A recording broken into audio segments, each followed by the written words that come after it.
Welcome back, Fire Tribe. November 18th. Coming off the back end of another international break where football nations like the Irish get to celebrate. What, like Notre Dame? No, Ireland. Come on. And FPL managers get to suffer. Major players remain and some became injured. So today, that's what we're going to do. We're going to sort through that wreckage and we're going to give you some replacements. They're going to help get you through the first half of this season. I am Sean Feely, joined as always by co-host David Farina. You may notice Philip is not here this week, but we do have our favorite special guest. That's Addy. Say hello to Addy, everyone. Addy. What's up, Addy? Give him a hey. Give him a hey. Phil is traveling. He'll be back next week. So whether you think that's fortunate or unfortunate, he's going to be back next week. So do with that what you will. Find us on youtube.com/Fireside FPL or listen to us anywhere you find a podcast at Fireside FPL. And if you're watching on YouTube, like, comment, subscribe. It helps us out. And check us out on our socials. Instagram, X, Patreon for more insights, more discussion. If you enjoy what you hear today. All that being said, Dave, how are you? I'm pretty good. Pretty good. I'm glad this is the last international break for like 3 or 4 months because they're so... Every time one happens, like, not only do we not get to watch games, but all my players get hurt. Mm-hmm. And this time was no different. I have like 5 people that are injured. Well, the saving grace, if you can call it that, is that, you know, a lot of people are affected this time. Yeah. Pretty much everyone is probably affected because of the players who got hurt. Just the amount of people who own them, which we will get to. No review today for the mini league. We did that last time. Nothing has changed since we were on a break. But we are going to get back to our transfers as we normally do, Dave, now that we're going back into a game week. Then we're going to get into our player picks. And this week's player pick section is going to be directly related to finding replacements for some of these players who got injured, plus the players who are already injured. So we'll start in the back. We'll start with defense, reference some of the players who are injured. Then we'll go to the midfield. Then we'll go to the forwards. And we will give you who we think are the best replacements for some of these players going into this next game week. But before we do that, as always, topics and transfers.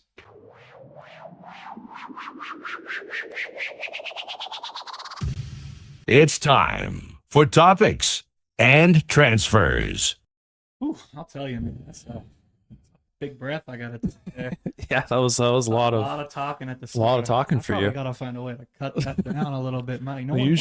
Usually Phil cuts you off at some point, but Addy's a little too respectful. Addy's he's a little shy now that we're popping off. I know. We're over 4,000 subs now. Thank you, everyone and anyone who's watching. Thank you if you subscribed, even if you didn't. We appreciate that. But as I continue to talk, let's go to the topics. So topics for today, update on Sesko. He is going to miss most likely that Everton matchup this week, but they're expecting him back in December. Dave, I didn't read too much on it. Do you have some more info? Being the Man United fan, he's not super relevant for FPL himself because he's not super owned, but I think it makes a difference for guys like Mbumo. Yeah, I think they'll probably just play Cunha up there, so it'll be fine. But yeah, he's not going to be out too long, which was good news. I think he's going to miss like definitely Everton and Crystal Palace. Maybe he'll be back for West Ham or Wolves like in the first 8 days of December. Nice 2 matches. But yeah, you're not really. It looked like for a minute there he might become FPL relevant, but not yet. Not yet. At some point, he might have his moment here. We'll get there, Benjamin. We'll get there eventually. Okay, on to a bit of a bigger topic here. Arsenal, the top tier defense, took a huge hit in the international break as Calafiori and Gabriel, who I'm sure everyone knows at this point, were both injured. starting with Calafiori, he left Italy's camp with a hip injury. Doesn't sound too Yeah. serious. It sounds like he may be back this week. If not this week, probably next week. So I'm not overly concerned with Calafiori. Yeah, sounds like one game max, but it's. I mean, we'll find out with Arteta's, which will be a super descriptive press conference as always. But I'm already dreading it. Calafiori sounds like he's in a better spot than Gabriel. Yes, Gabriel, who apparently has hurt his abductor, could keep him out for 1 or 2 months. That's just speculation. There's no definitive on that yet, but you mentioned it before we started. Like, that's a similar injury to what we saw with Palmer, who has yet to return. I know he's supposed to come back very soon, but I mean, they say that and it just keeps... He's not back. That's just keeps happening. So that's a huge one, especially because he is the most owned defender and he is probably the second best player in FPL behind Haaland. I think we can probably say that. Probably. I think he's just been more consistent than a guy like Semenyo, so he's probably the second best. So that one's a big one. We will definitely get into that. But the last piece on that is, it may open the door for players like Nkapie, Mascara, potentially. Like, I'm not writing them into those spots yet, but it opens the door for them to maybe get some time. I won't Ben hold my White. breath, Ben White, sure. I'm not holding my breath, but those guys may get an opportunity here. And finally, Semenyo withdrew from the Ghana squad after coming up injured against Japan.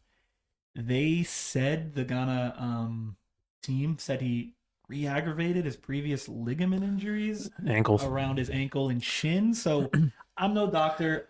I don't know if that's good, bad. I don't know. It doesn't sound It's just good, a but like fancy way to say ankle sprain. yeah, but it's it was- re-aggravated though. It was weird because I saw a video of him like when he got subbed off, but like he was jogging off the field and like smiling. That's good news. I don't know if like I was duped and like the video was from like a different game. You got AI'd. So I'm not sure. I'm pretty sure. Dave, you got AI'd. I mean, who knows? But so definitely pay attention to that one. But he might be totally fine, or he might miss a couple weeks. That was definitely an odd update. It's I don't know. I'm sad already. But yeah, those are the topics. Last thing, just remember we're now 4 game weeks away from those AFCON transfers. So strategy remains keep picking up consistent, solid players like Gabriel, who I picked up. That was a good one. Yeah.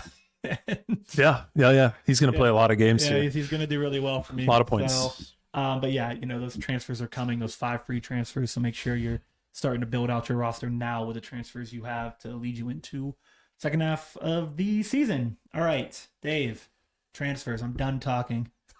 You're done? I'm done. You're done. So the transfer ins, unsurprisingly, the number one transfer in is my man Brian Mbumo, who has been in good form for United lately. Their fixtures are turning good. They get Everton at home this week. People that are being moved off of for him are Kudus and Enzo Fernandez are the 2 most common, and we're going to talk about some injury replacements for them. Big surprise, and Mbumo is going to be one of the suggestions, so I'll ruin the lead there a little bit, but I don't care. Thiago and Mateta are on here, 2 other than Holland, probably the 2 most informed forwards. João Pedro is on here now as one of the top transfer-ins, which is hilarious. Listen, maybe all it took was moving behind Delap, and now he's kind of good again until Palmer gets back. Maybe that's what he needed. He found his niche, and like here's I don't want to talk too much about it, but when I watched the last game I watched when he played forward, like up at the top, it feels like he's getting double teamed, or not double teamed, but shadowed, and he can't do anything. Yeah. Him falling back behind Delap seems to have clearly given him a little more opportunity because he's not getting followed around the field the whole time. Yep. Maybe that's what he needed. Yeah, he's definitely not a pure number 9. Like he's a like second striker type guy. Sure. Like he's not a pure number 10 either, but he's done this. We've said this before. Like he did this last year at Brighton when he had spurts where he did absolutely nothing, and he had a couple streaks where, what did he have, like 10 goals last year? I think they all came in like 2 bursts. He and Danny Welbeck just doing the same thing. Perhaps this is the start of another one of his good spells. If you want to take a risk, João Pedro train? All the João Pedro train yet? No. Okay, we're not on the train yet. Ignore the train. Anyway, Declan Rice, Jeremy Doku are on here. Rice has that kind of like Bruno Light profile where he has Bruno Lights. many avenues to points, even though he's outscoring Bruno by a lot so far. He's on set pieces, gets some DEFCON, chipped in more goals and assists than used to seeing from him. Costco Bruno Fernandes? Can we use that name again this year? Costco Bruno? Costco Bruno instead of Costco Phil Foden? Sure. Why not? Welcome to Costco. I love you. You just wanted to use I've been your waiting Costco to use that sound. one for almost a year. So, bang. Felipe Caicedo's in the transfer ins. Keep an eye on him for a couple of reasons. He's kind of gone away from his super consistent start to the year where he was getting DEFCON like every week. I think he's blanked 3 of the last 4. They've also kind of hinted that they might rest him some coming up since he's played a ton of matches. So just keep an eye on Felipe Caicedo. Over to the outs. Mohamed Kudus is far and away the most transferred out player, which makes sense given his injury. And like I said, we'll give you some replacements for him in just a second. A few forwards are on here, Voltmada and Victor Yorkeres, because he's injured. Tiani Reinders is still on this list. I feel like he's been on this list a lot lately, which is just sad after that hot start. It's not going well. Semenyo's on here because of his injury. Gabriel, Dan Byrne also has an injury as well. Bad so injury, too. He's like out. you get the theme. Lots of people that are highly owned are hurt. So people have lots of guys to replace. This is when managers are made, Dave. This is when managers are made. This is the hard time now. Hard time. You can't just rely on guys. Can't wait to take a -8 this week so I can field a full I lineup. have to do it too. No, or free hit. Anyway, that's the ins and the outs. And as I said, a lot of this is based on guys that are recently injured, which is fun. All right. Well, back to normal programming and some player picks.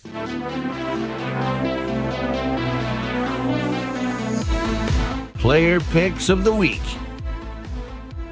So this is going to be just slightly different from our normal player picks. And it's going to be because I mentioned we're going to go defense, midfield, forward, but we're going to give you who we feel are good replacements for the people who were injured. And we're going to start with Arsenal, who I talked about in the topics, because Arsenal currently has potentially 3 players out. That's including Calafiori. We don't know yet, but probably out for at least a week. So they're missing 3 players right now. So we just want to start with Arsenal. We want to talk about who they have in-house before we go to the rest of the field. The rest of the players, I should say. So we want to talk about who Arsenal has in-house. So let's start with who can we replace Gabriel with? And I think we would both agree it's probably the guy that stands next to him most games, which would be Saliba. He's one of them.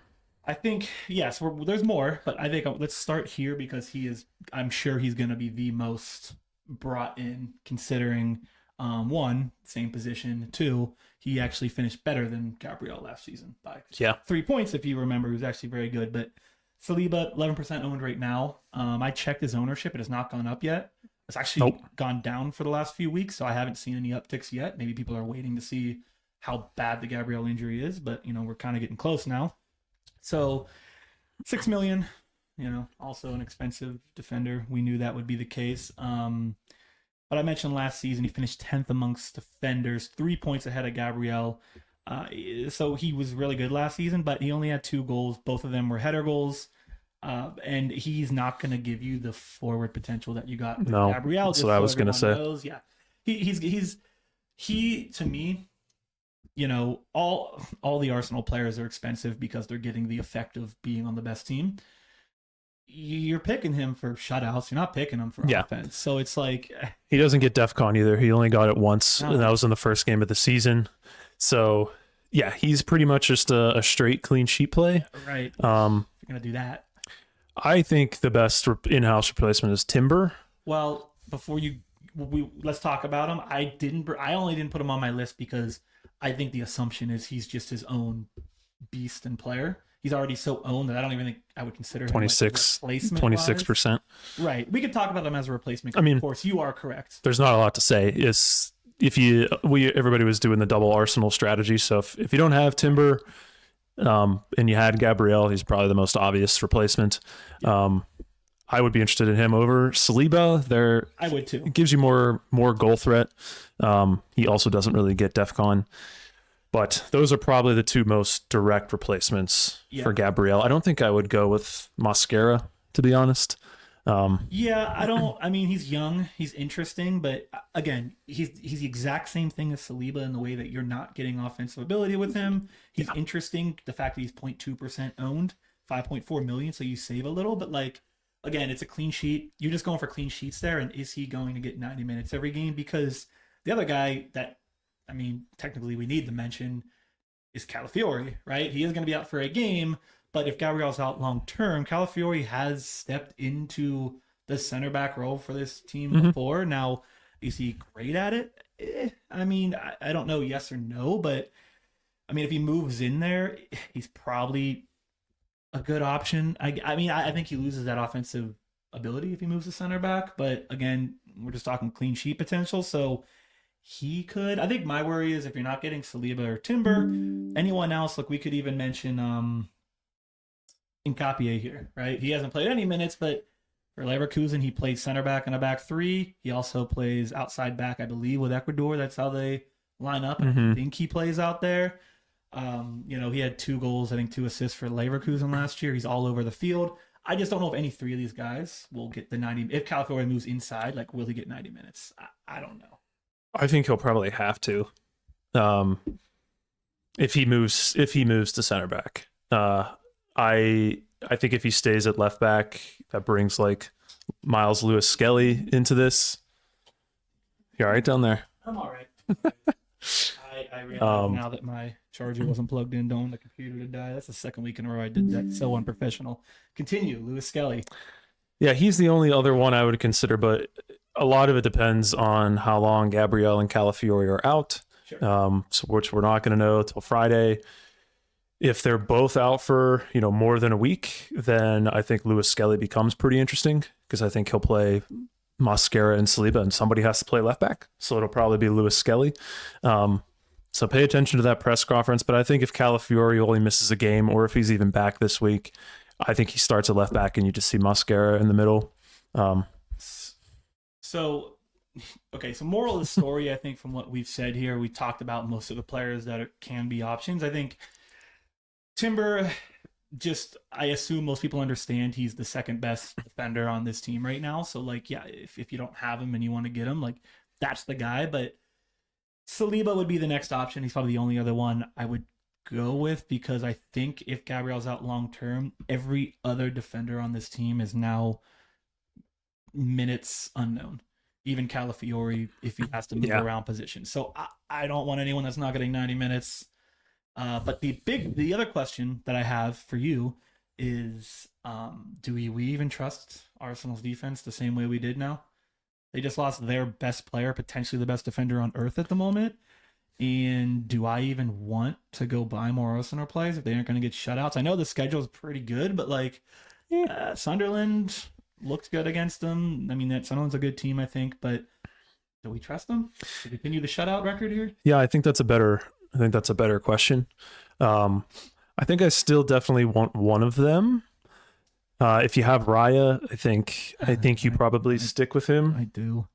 I think you probably stick with him, but I don't think having, if you had Gabriel and Timber like I do, I don't think let's say Gabriel's out for a month. I don't think you must have 2 Arsenal defenders now. Yeah, I don't think so. With him out of the lineup. I don't think it wouldn't be as worth it to me to go get 6 million Saliba and replace him with that, when, like you said, Gabriel is a massive reason that they're so good. I think he's a very big. I think we're gonna see that he was a very big reason. I think that's it's an under the radar point in bringing that up, is they may not be as. I mean, obviously they're still going to be one of the better defensive teams in the league, but they're going to be one of the better. I don't think it's essential to have 2 to 3 Arsenal defensive assets if Gabriel's out longer term. There's some other teams which we will get to very soon that maybe actually better plays. But last guy I want to talk about, this is actually going to be a Gyökeres replacement in-house. We're not mentioning Saka because, again, similar to Timber, I don't think Saka's part of the conversation. Like, you should get Saka if Gyökeres was in or not, probably. Like, he's a consideration. This guy is only consideration right now because Gyökeres is out. That's Mikel Moreno. 1% owned, 5.9 million. Yeah, I know. Everyone loves Mikel Moreno so much. Listen, it's not sexy.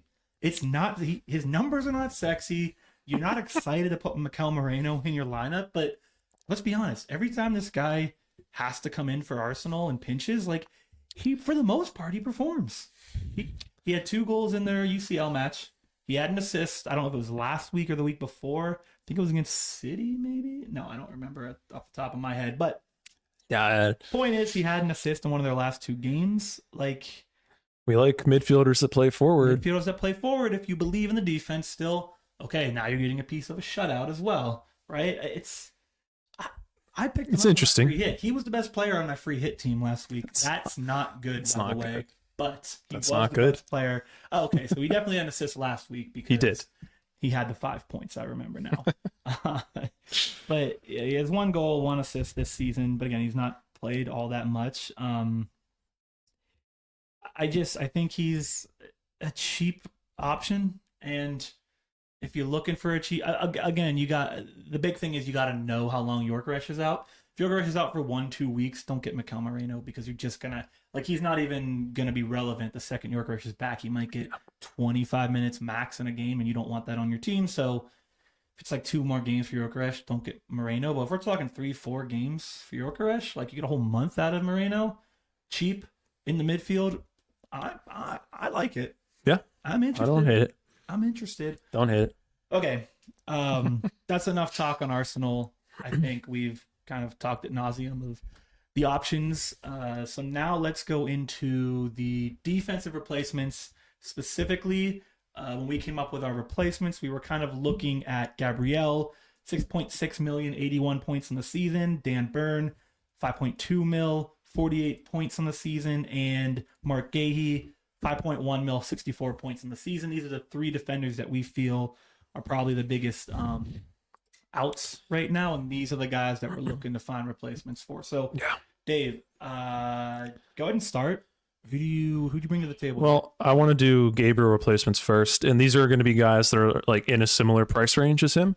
So when we talk about Gahey and Burn, they're like right around 5 million. So all those guys will be cheaper. But outside of Timber and the Arsenal people, I think Danny Munoz is probably my favorite replacement for him. I don't think this one needs a lot of explanation. He's very clearly the best, attacking threat from a defender in FPL. He's a really important piece of that Palace attack, and their schedule is very good coming up. So I think he's pretty clearly the guy I'd be looking to. If you already have Timber, I might bring in Danny Munoz myself. I do think it's also worth highlighting Van Dijk and Konate. It's absolutely. We've been talking about Liverpool's change in fixtures for a while now. Well, we're there. So they have this awesome run of fixtures that starts this week.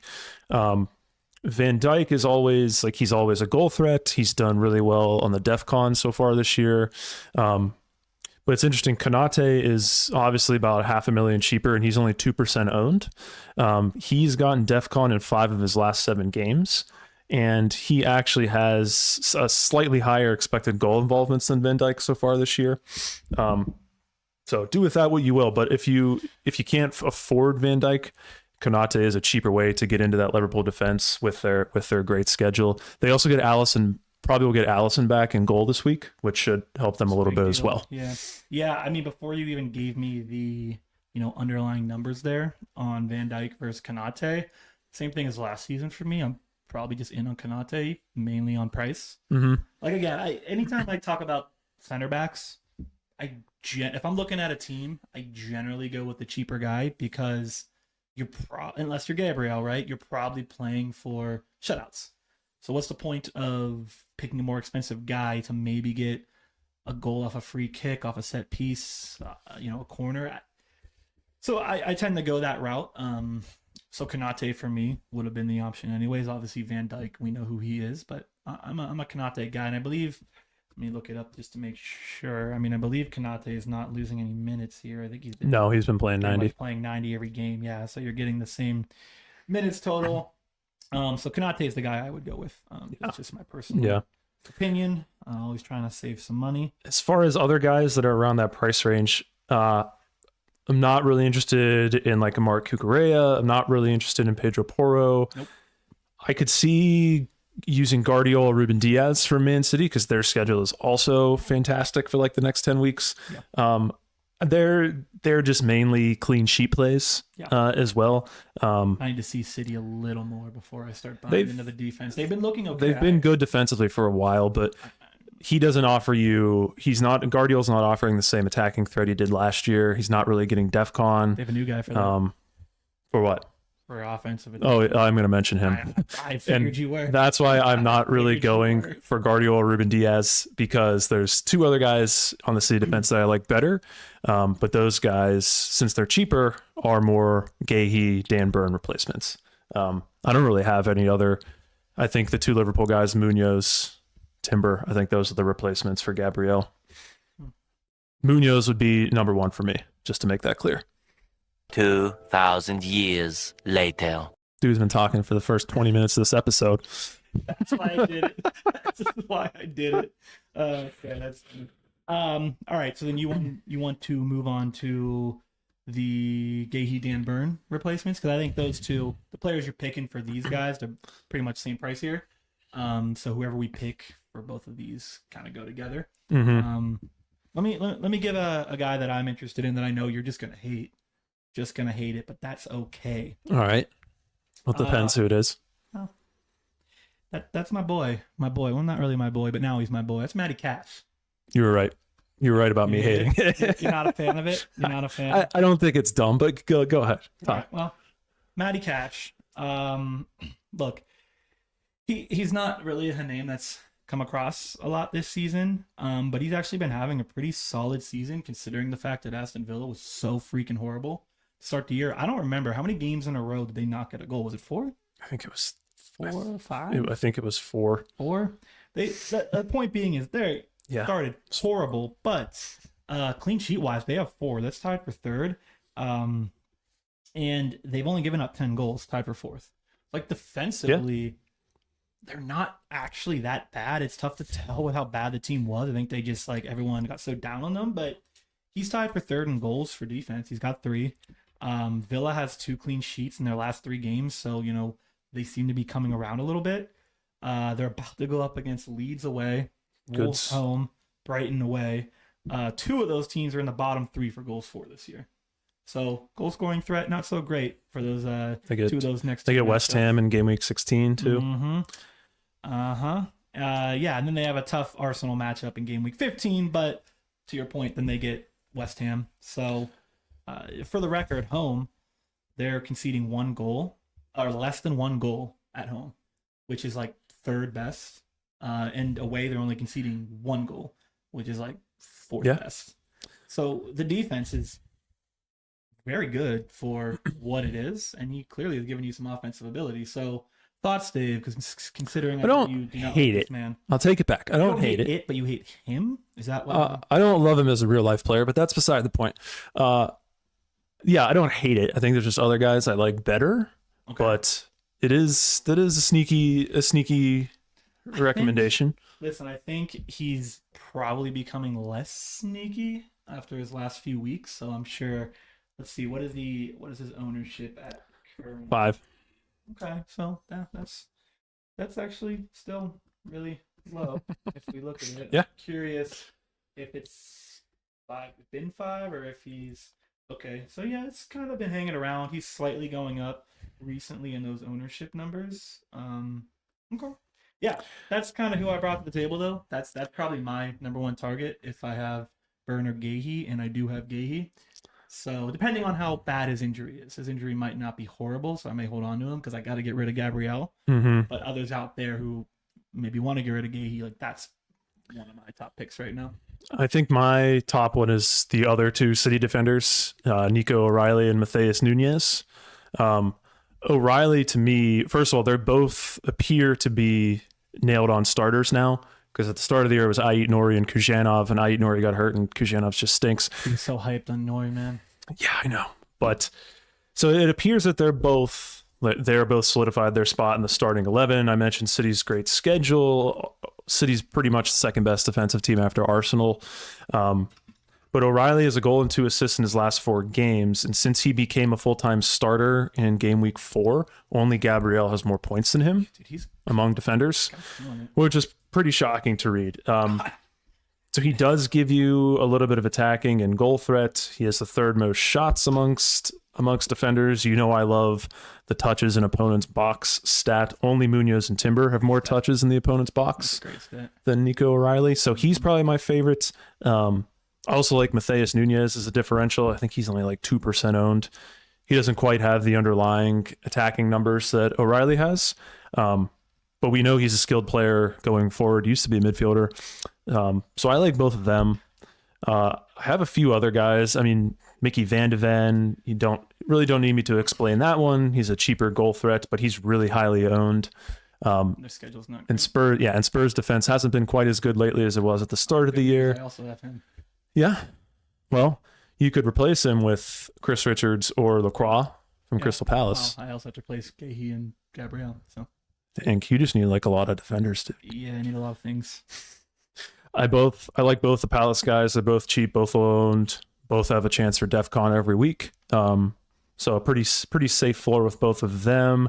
Marco Senesi is back on his DEFCON grind. I also have Senesi. Their fixtures are turning pretty good. The other guy I wanted to mention is Van Heck from Brighton. I mentioned Van Heck way early in the season. Yeah. So he's very cheap. He's 4.4, plays 90 minutes every game. Brighton have been a sneaky good defensive team lately. Yeah. Lately, that's the key word. They are 5th overall in expected goals conceded on the season, and I think they're 4th after it's like since game week 4. Or no, they're 3rd. Only Arsenal and Man City since game week 4 have a better XG con than Brighton. So he's also gotten DEFCON 5 times.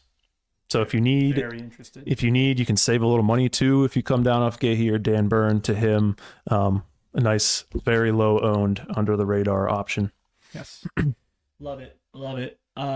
Cool. So that should be enough defender options for everyone out there. You got it. One of those people, one of those guys, right? One of them has to hit. We're going to move the midfielders now.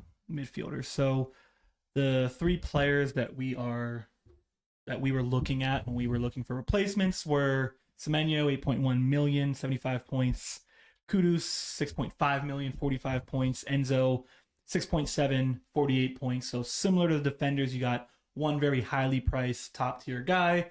Then you got 2 guys who were slightly below, but at a better value. So same idea here. Now, I want to bring up a guy because we don't talk about him very long, frankly, at all. But Salah, let me just throw the name out there because I know he's getting.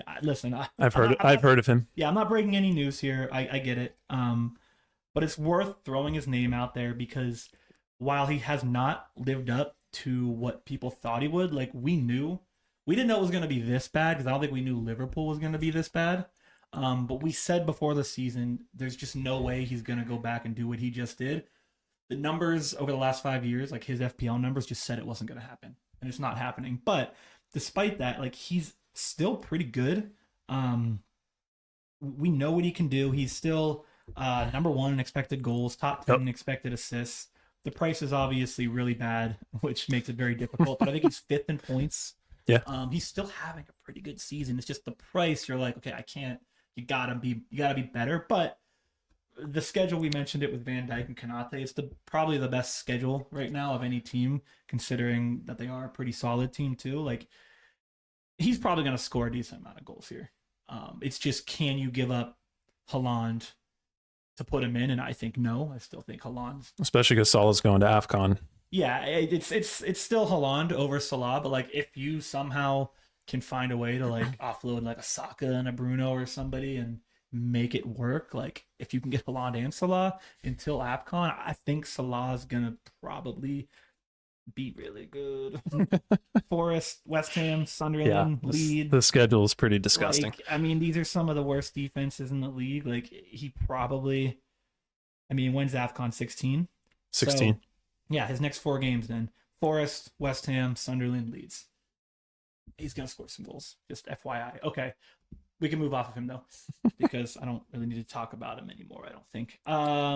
But the guy I want to talk about in the midfield for Liverpool, the actual guy I want to talk about is someone that we've talked about multiple times, and that is not Jared Bowen. Oh gosh, my list. I know. There we go. I got him. Don't worry, I got it.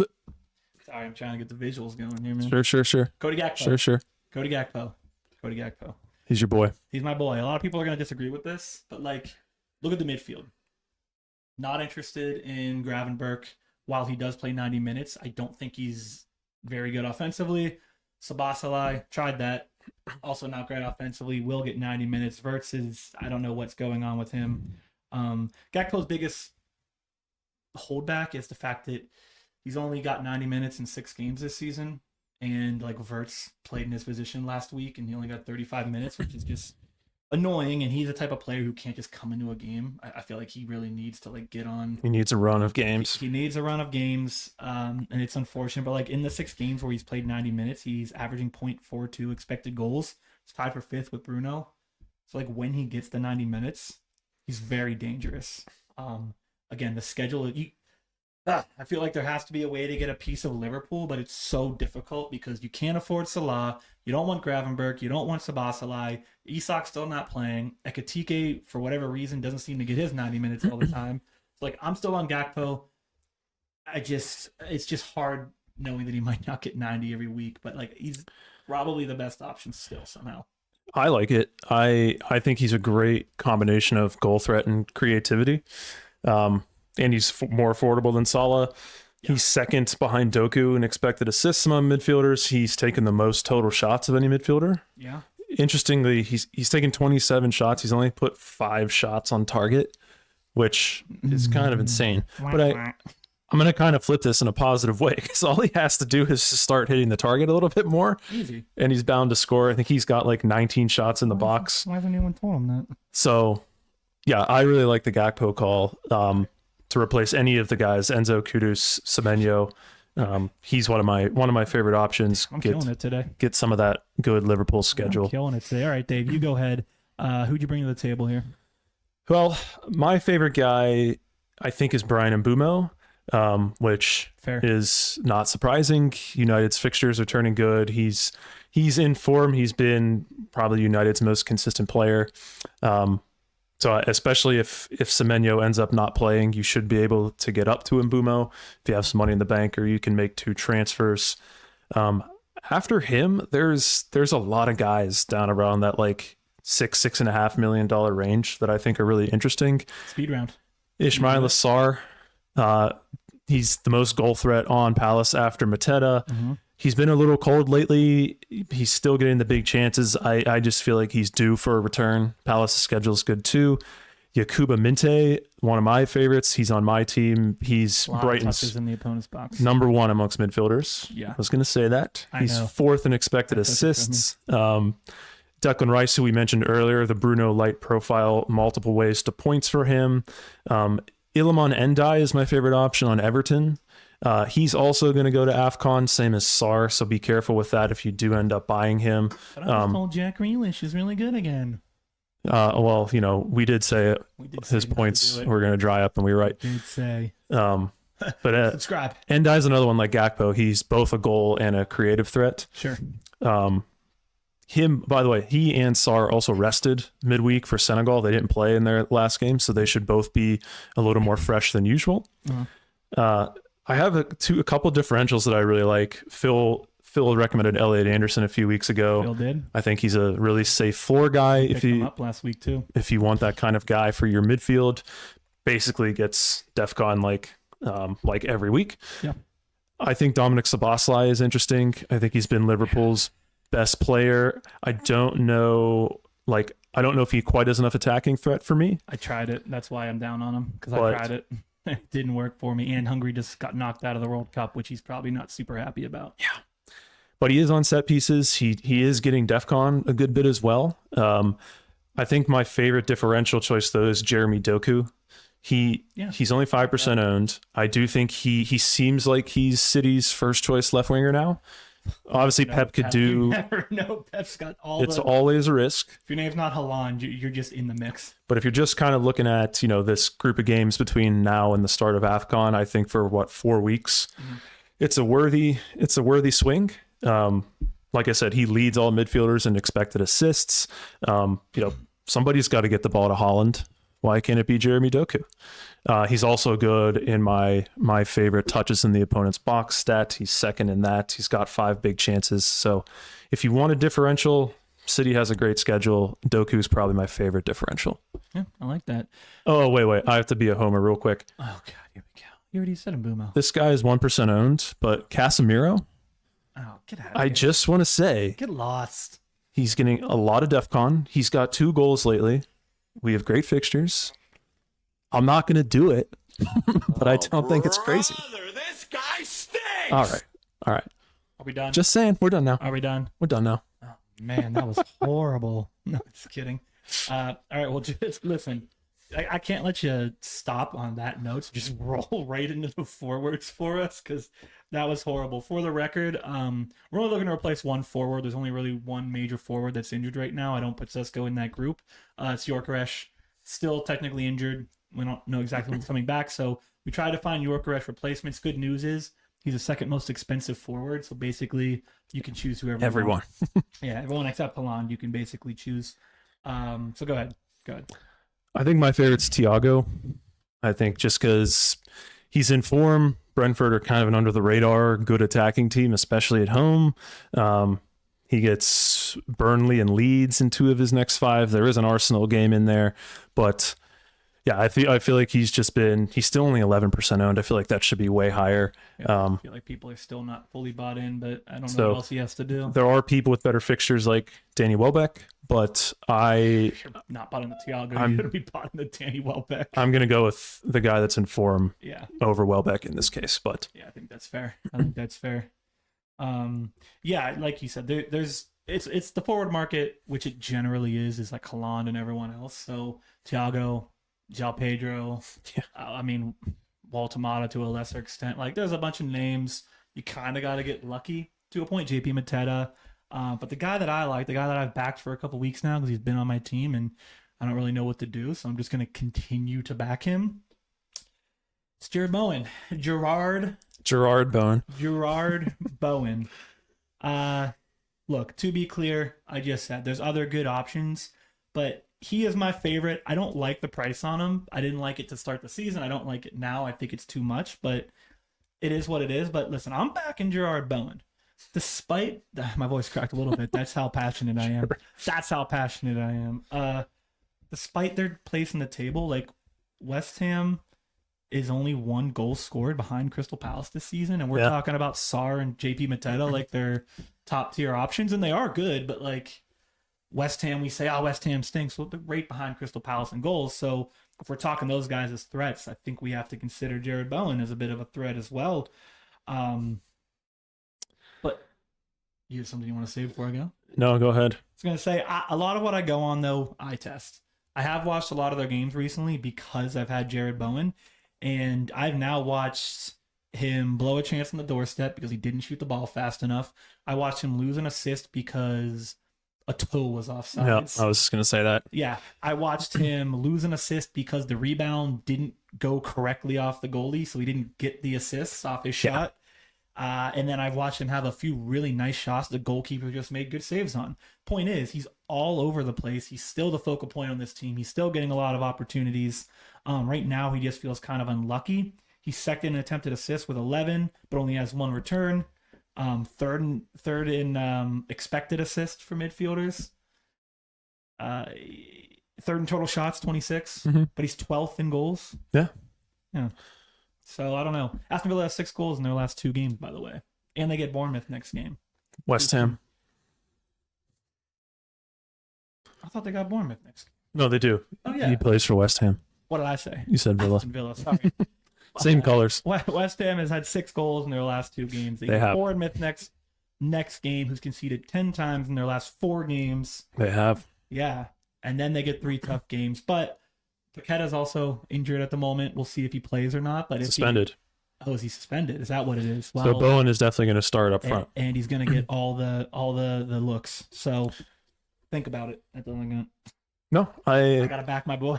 Bowen is one of those guys that like he's so important to their attack that not the matchups don't matter, but you feel more comfortable using him against good teams.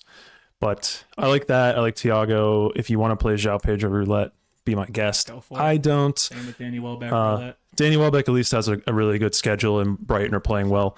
So I think we'd go Thiago and Bowen, and then maybe Welbeck would be probably our recommendations. I think so. Yeah, I think so. Obviously, if you don't have JP Mateta, just get JP Mateta. But yeah, because I'm assuming that you do. They have one more goal than Jared Bowen's team, so it makes sense. Hater. All right. Hater. All right. Okay. I think we're at time. There was a lot to talk about. We got a lot. We gave you a bunch of players. We talked for a lot there. So I hope at least 1, 2, maybe 3 of those players you can take and maybe incorporate in your team. But that's it, Dave. We are out of here. We will be back next week, looking back at game week 12, looking forward to game week 13. Phil will be back. Addy will be out of here. Addy, we appreciate you as always. Thank you for stopping by and helping us out. Next time I may let you talk more, but I really like to talk, so we'll think about it. And with that, see you. Bye.